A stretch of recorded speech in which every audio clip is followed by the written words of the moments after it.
It's time that we ranked cursed techniques. More specifically, I want to rank the 3 times that a maximum technique was used in JJK. But how we do every single video here, we have to go over some key factors in order to actually rank these maximum techniques, which of course are: what exactly is a maximum technique? How does a maximum technique differ from a maximum output technique? And of course, how powerful are these maximum techniques? But before we get into any of that, I'm gonna need some favors from you guys, because you know I love the YouTube algorithm. Not really, because it doesn't make sense the majority of the time. So like the video so that the algorithm likes me. Hit the hype button, because you only get so many hype button clicks and you might as well use one on your boy. And also hit the noti bell, because I post so much, especially the shorts. Those are going crazy. It's like 4 a day. And oh, while you're at it, you might as well subscribe, because why not? You'll see me a little bit more.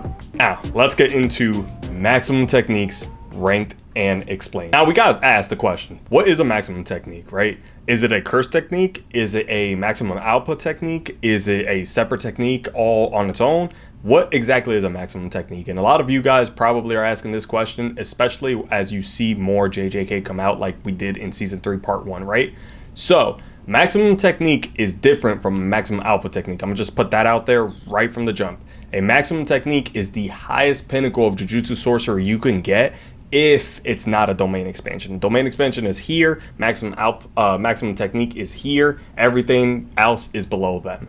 Now, most people who don't have a domain expansion are gonna shoot for a maximum technique, if not a maximum output, because they're trying to essentially have something in their bag that makes it that they're going to win a fight. And having a maximum technique is pretty much the best you can get if it's not a domain expansion. That's why we see somebody like Suguru GTO, for example, have a maximum technique but not have a domain expansion. It's not always the case, but for the most part, you could kind of picture it as being the case. Now, let's use Satoru Gojo in this capacity, because I did explain what a extension technique was in my previous video about maximum outputs, but I'm gonna cover it one more time in this video so you get the gist. And if you didn't see that video, go ahead and check it out, because it has something to do with this video. So a extension technique, or an application to a technique, is you have your curse technique, right? You're born with this technique around 5 or 6 years old and manifests, but now that you're 5 or 6 and you have that technique and you improve on it throughout the years, you have a curse technique that was either inherited or innate technique, right? Inherited being it was passed down in your bloodline. Innate technique means it's the first that you have seen or anybody's seen of this technique.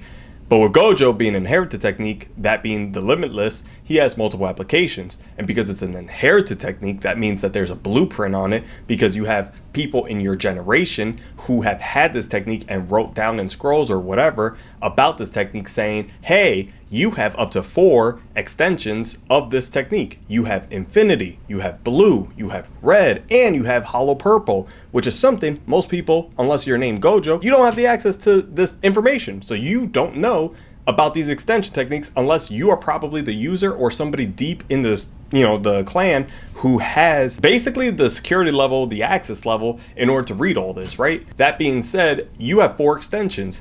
One of those extensions could very well be a maximum technique.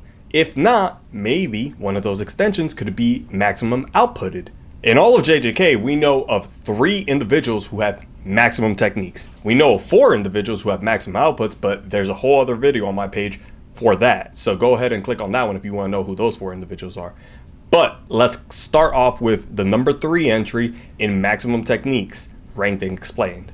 Alright, so the number 3 entry in maximum techniques ranked and explained is going to be Rot Technique Maximum Wing King, which we saw in season 1 of JJK when Choso's brother Eso used it versus Yuji and Nobara. So this is obviously a blood manipulation curse technique with an extension, which is the maximum technique, being Wing King. So Wing King is extremely powerful, if you guys remember, because it was able to increase the maneuverability of Eso, basically making it that he could use the wings that he created, the wasp-like wings, in order to float in midair while it held him in place, basically. These wings also were able to attack Yuji, who is incredibly fast, right? So these have to be incredibly fast in order to hit Yuji. He was able to catch up to Yuji at Yuji's blinding speed in season 1 pretty quickly. I mean, he was only a couple, maybe a minute behind him. I mean, if that, like, he caught up extremely fast and then surprise attack and blitz Yuji and Nobara. And if you get hit even slightly with this technique, then the rot technique gets imbued into your bloodstream, which will burn you and cause you to decay, basically. So it's basically poison. Like, it's essentially poison at that point. So decay is no joke, but that is just another extension of this technique. So Wing King honestly could just finish you on its own, because it's gonna be able to break through infrastructure and your body and your bones pretty easily. And I just can't say that it's going to be a good time for you, but we've only ever seen it used twice. We've seen it used in season 1 of JJK with Esso, who is the strongest user of this technique. And then we've seen it used one more time, which is going to be in season 4 from another individual. However, it just wasn't as strong as Esso's version. So I got to put it at number 3 out of the top 3 maximum techniques used. However, I can't explain enough how important it is to avoid this attack from Wing King, because if you get hit by it, poison gets injected into you basically. It's not really poison, but it basically is. And for a normal person, that's going to cause you an immense amount of pain, and it's going to make it that you barely can move. Just like Nobara, she was fighting through it, but I mean, if it wasn't for that Black Flash, she probably would have been dead pretty quickly. And Yuji was the main contributor to the fact that they did not die from this technique, because he forced the release of this technique to happen. Now, coming in at number 2 out of the maximum techniques ranked in JJK is going to be Maximum Meteor from Jogo. Now, we saw in season 2 in Shibuya when Jogo used this Maximum Meteor, it's essentially a meteor. It's magma, it's rock, it is fire. It's all imbued into one giant massive sphere that takes a good bit of time. I'm not gonna lie, it takes a long period of time to build up, but that's just because he wanted it to be as great and powerful as it could be to injure Sukuna, because I mean, realistically speaking, if your opponent is Sukuna, then you better hit him with your best shot, because if you don't, then you're pretty much cooked. And he's going to give you the time to hit you with that best shot. I mean, he stood there and just waited for that thing. And here's the biggest problem. It's inherently too slow. It's very powerful. It can destroy multiple city blocks. All that infrastructure is getting crushed. Any normal person is going to get destroyed. Any Jujutsu sorcerer below the grade of 1 is probably cooked at that point. And let's be real here, Sukuna did state that if it landed on him and it hit him, it would have caused damage, and that's a 15-finger Sukuna. So it's no joke when it comes to the power scaling aspect of Maximum Meteor, but it is inherently too slow, and you're probably going to be able to dodge this technique. I mean, let's be real here. Panda didn't dodge it, because I hate it. I hate when people say Panda dodged this technique. It destroyed 2 of Panda's cores. It took out his sister core and it took out the Panda core, and he had the Gorilla core left. That was it. So, no, Panda did not dodge this attack. Stop scaling Panda that high. But Kusakabe, with his blinding speed, he was able to dodge it for the most part. He still took damage from it, clearly. He wasn't uninjured once Panda found him, but he was able to dodge it for the most part. Now, the other sorcerers there, no, they were cooked. Sukuna, yeah, he completely dodged it, no problem. Now, coming in at number 1 out of the maximum techniques ranked in JJK is going to be our boy Suguru GTO that we previously mentioned. It is his supreme art, or maximum technique, because you can use the 2 interchangeably. It is Uzumaki. Now, Uzumaki, not Naruto, but Uzumaki in the JJK verse is a beam of concentrated cursed energy being shot at the opponent. It's a lot like Yuta's love beam that we saw at the end of season 3. It's essentially the same thing. There's just one key difference about the 2. 1, Yuta's love beam is not a maximum technique.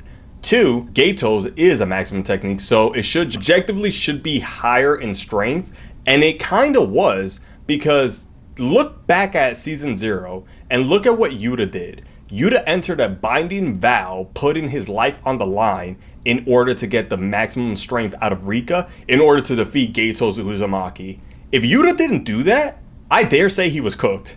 And also, Yuta hit a Black Flash, which we know increases your potential to about 120%. So Yuta had all the conditions necessary in order to beat Gato's Uzumaki.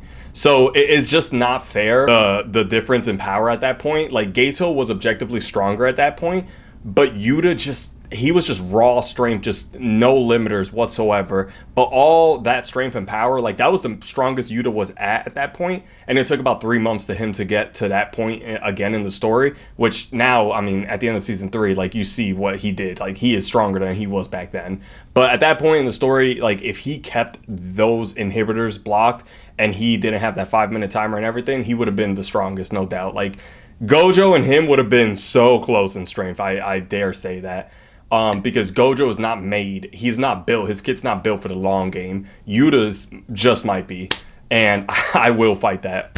So let's talk about that in the comments below. But anyways, yeah, Suguru GTO's Uzumaki is a beam of concentrated cursed energy being shot at the opponent of all of his combined cursed spirits into one attack. Now, this could either be, say, 10 cursed spirits, or it could be 10 million cursed spirits, because there is no upper limit to his curse manipulation technique. Meaning, he can continue to absorb all the cursed spirits he wants to and combine all of them into one concentrated blast of cursed energy. And if he combines any semi-grade 1 or higher curse into his attack, he extracts the curse technique of that cursed spirit.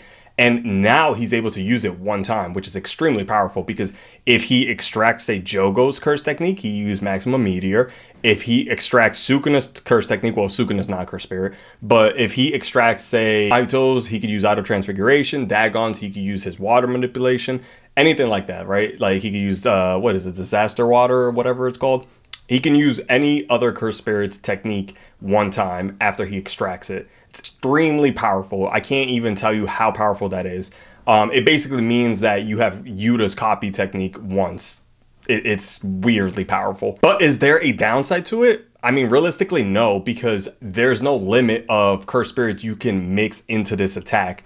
And you can either use it as a massive beam of cursed energy, or you can make it as small as a ball in your hand and fire it off like a Kamehameha. It's insanely versatile. It's a great maximum technique, and the fact that he doesn't have a domain expansion is a robbery to the man's craft. Those are all of the maximum techniques in JJK, ranked and explained. So if you disagree with me, put it in the comments below. If you want to talk a little bit, go ahead and comment down below. But other than that, I hope you guys have a wonderful day. Stay safe out there because the world is crazy, and I'll see you guys in the next video.